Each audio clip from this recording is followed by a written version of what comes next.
রাজ্যে এসআইআর প্রক্রিয়ার প্রথম দফার চূড়ান্ত ভোটার তালিকা প্রকাশিত হয়ে যাওয়ার পর যেসব ভোটার নিজেদের ভোটার কার্ড এক বিধানসভা থেকে অন্য বিধানসভায় অথবা একই বিধানসভার এক স্থান থেকে অন্য স্থানে কিংবা ভোটার কার্ডে নিজের নাম, লিঙ্গ, জন্ম তারিখ, আত্মীয়ের ধরন, আত্মীয়ের নাম অথবা নিজের ঠিকানা বা ফটো পরিবর্তন করার জন্য ৮ নম্বর ফর্ম ফিল আপ করতে চাইছেন, সেই সব ভোটারদের জন্যই আজকের এই ভিডিওর অবতারণা। নমস্কার বন্ধু, আপনাদের সাথে আমি অনিমেষ। আপনারা এখন দেখছেন কুন্ডু টেলিকম ইউটিউব চ্যানেল। চলুন শুরু করা যাক আজকের আপডেটটি।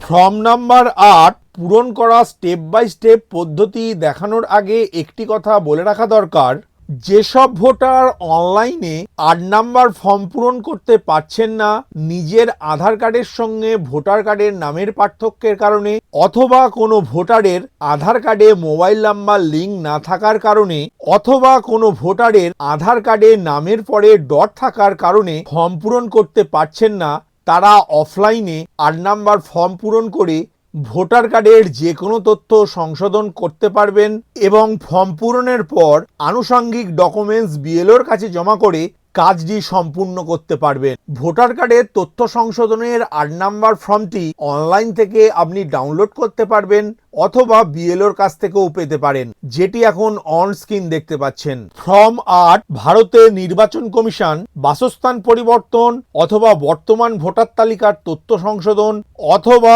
সচিত্র ভোটার পরিচয়পত্র পরিবর্তন কিংবা প্রতিবন্ধকতাযুক্ত ব্যক্তি হিসাবে চিহ্নিতকরণের জন্য আবেদনপত্র। ফর্মের প্রথমেই বিধানসভা নির্বাচন ক্ষেত্রের নাম্বার ও নাম অংশে আপনার বিধানসভা কেন্দ্রের নাম্বার এবং নাম এই দুটি ঘরে লিখবেন। এখন অ অংশে আবেদনকারীর সম্পূর্ণ নামটি লিখবেন। এই নামটি আপনার ভোটার কার্ড দেখে লিখবেন। যদি আপনার ভোটার কার্ডে ভুল নাম লেখা থাকে সেই ভুল নামটি লিখবেন। এখন সচিত্র ভোটার পরিচয়পত্রের নাম্বার ঘরে আপনার কাছে থাকা ভোটার কার্ডের নাম্বারটি লিখবেন। এখন আধার কার্ডের বিবরণ এই অংশের ক অপশানে আধার নাম্বার এই লেখার আগের চেকবক্সটিতে একটি রাইট চিহ্ন দেবেন এবং পরের ঘরগুলিতে আপনার আধার কার্ডের 12 সংখ্যাটি লিখবেন। এখন নিজের মোবাইল নাম্বার ঘরে আপনার একটি অর্থাৎ আবেদনকারীর 10 সংখ্যার মোবাইল নাম্বারটি লিখবেন। এরপর নিজের ইমেল আইডি ঘরে আবেদনকারীর একটি পার্সোনাল ইমেল আইডি লিখবেন। এরপর নিচের দিকের অ অংশে আপনি কি কারণে ভোটার কার্ডে তথ্য সংশোধন করতে চাইছেন এই 4টি কারণের মধ্যে যে কোনো একটি কারণ বেছে নেবেন এবং সেই কারণ লেখার আগের বক্সটিতে একটি রাইট চিহ্ন দেবেন।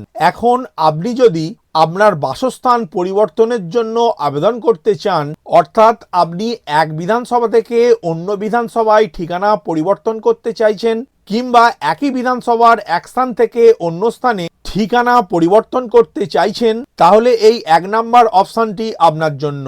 এখন গৃহ, ভবন, অ্যাপার্টমেন্ট নাম্বার অংশে আপনার বর্তমান ঠিকানার গৃহ নাম্বার যদি জানা থাকে তাহলে লিখবেন, না হলে আপনার বর্তমান ঠিকানার গ্রামের নাম বা শহরের নামটি বাংলাতে লিখবেন। এখন হাউস, বিল্ডিং, অ্যাপার্টমেন্ট নাম্বার অংশে আপনার বর্তমান ঠিকানার হাউস নাম্বার বা বিল্ডিং নাম্বারটি ইংরেজিতে লিখবেন। তারপর শহর, গ্রাম অংশে আপনার বর্তমান ঠিকানার শহরের নাম বা গ্রামের নামটি বাংলায় লিখবেন। টাউন অথবা ভিলেজ অংশে আপনার গ্রামের নাম বা শহরের নামটি ইংরেজিতে লিখবেন। পিনকোড ঘরে আপনার ঠিকানার পিনকোড নাম্বারটি লিখবেন। জেলা অংশে আপনার জেলার নামটি বাংলাতে লিখবেন। গলি, এলাকা, অঞ্চল, মহল্লা, রাস্তা এই অংশে আপনার বর্তমান ঠিকানার এলাকা বা রাস্তার নামটি লিখবেন বাংলাতে। স্ট্রিট, এরিয়া, লোকালিটি, মহল্লা, রোড এই অংশে আপনার বর্তমান ঠিকানার রোড বা স্ট্রিট নেম বা লোকালিটিটি ইংরেজিতে লিখবেন। ডাকঘর অংশে আপনার পোস্ট অফিসের নামটি বাংলায় লিখবেন। পোস্ট অফিস অংশে আপনার ডাকঘরের নামটি ইংরেজিতে লিখবেন। এরপর তহসিল, তালুক, মণ্ডল অংশে আপনার বর্তমান ঠিকানার থানার নামটি লিখবেন।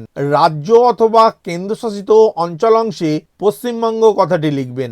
এখন ভোটার কার্ডে ঠিকানা স্থানান্তরের জন্য প্রমাণপত্র হিসাবে এই নিম্নের 7টি ডকুমেন্টসের মধ্যে থেকে যে কোনো একটি ডকুমেন্টস বেছে নিতে পারবেন এবং যে ডকুমেন্টসটি আপনি সাবমিট সাবমিট করবেন সেই ডকুমেন্টসের নাম লেখার আগের বক্সটিতে একটি রাইট চিহ্ন দেবেন। এই ডকুমেন্টসটি নিজের নামে থাকতে হবে অথবা আপনার পিতা, মাতা, স্বামী বা স্ত্রী বা প্রাপ্তবয়স্ক সন্তান যে কোনো একজন ব্যক্তির নামে হতে হবে এবং যে ডকুমেন্টসটি সাবমিট করবেন সেই ডকুমেন্টসে সেলফ অ্যাটাস্টেড করতে হবে। এরপর দ্বিতীয় পাতায় 2 নম্বর কারণ হিসাবে আপনার ভোটার কার্ডের যে কোনো তথ্য অর্থাৎ নিজের নাম, লিঙ্গ, জন্ম তারিখ, সম্পর্কের ধরন, সম্পর্কিত ব্যক্তির নাম, ঠিকানা, মোবাইল নাম্বার কিংবা ফটো, এই 8টি বিষয়ের মধ্যে থেকে সর্বাধিক যে কোনো 4টি বিষয়কে বেছে নিয়ে আপনি ভোটার কার্ডের তথ্য সংশোধন করতে পারবেন এবং যে তথ্যগুলি সংশোধন করতে চাইছেন তার নাম লেখার আগের বক্সটিতে একটি করে রাইট চিহ্ন দেবেন। এরপর নিচের দিকে বাংলায় সেই তথ্যগুলি একবার লিখবেন এবং ডান দিকের বক্সটিতে ইংরেজিতে সেই তথ্যগুলি লিখবেন।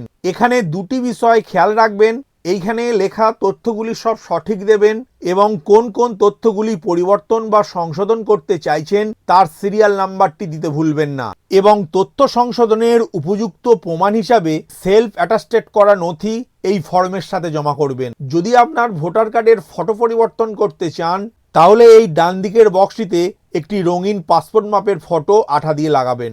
এখন 3 নম্বর কারণ, সংশোধন ছাড়াই সচিত্র ভোটার পরিচয়পত্র বদল করার জন্য আবেদন। অর্থাৎ আপনার কাছে যে ভোটার কার্ডটি আছে তাতে দেয়া সব তথ্য সঠিক আছে কিন্তু আপনার ভোটার কার্ডটি কাগজের রয়েছে, সেটি পরিবর্তন করে এখন ডিজিটাল ভোটার কার্ড পেতে চাইছেন অথবা আপনার ভোটার কার্ডটি হারিয়ে গিয়েছে বা ছিঁড়ে গিয়েছে বা বিভিন্ন প্রাকৃতিক বিপর্যয়ের কারণে নষ্ট হয়ে গিয়েছে, তাদের জন্য এই 3 নম্বর অপশানটি। এখানে একটি কথা মনে রাখবেন, যদি হারিয়ে যাওয়া হিসাবে চিহ্নিত করে আপনি ভোটার কার্ড পরিবর্তনের সংশোধন করেন তাহলে অবশ্যই আপনাকে একটি পুলিশের FIR কপি দিতে হবে। আর যদি ছিঁড়ে যাওয়া বা বিভিন্ন প্রাকৃতিক বিপর্যয়ের কারণে নষ্ট হয়ে গিয়েছে এই অপশান দুটি চিহ্নিত করেন তাহলে এই 8 নম্বর ফর্মের সাথে ছিঁড়ে যাওয়া ভোটার কার্ডটি বা বিনষ্ট হয়ে যাওয়া ভোটার কার্ডটি BLOর কাছে জমা করতে হবে। 4 নম্বর অপশানটি শুধুমাত্র প্রতিবন্ধী ব্যক্তি চিহ্নিতকরণের জন্য। এরপর নিচের দিকে তারিখ অংশে আপনি যে তারিখে BLOর কাছে ফর্মটি জমা করবেন সেই দিনের তারিখটি লিখবেন এবং স্থান অংশে আপনার গ্রামের নাম বা শহরের নাম কিংবা আপনার বিধানসভা কেন্দ্রের নামটি লিখতে পারেন। তারপর ডান দিকের আবেদনকারীর স্বাক্ষর অংশে বাংলাতে বা ইংরাজিতে আবেদনকারী একটি স্বাক্ষর করতে পারেন অথবা বাম হাতের বুড়ো আঙুলের ছাপ দিতে পারেন।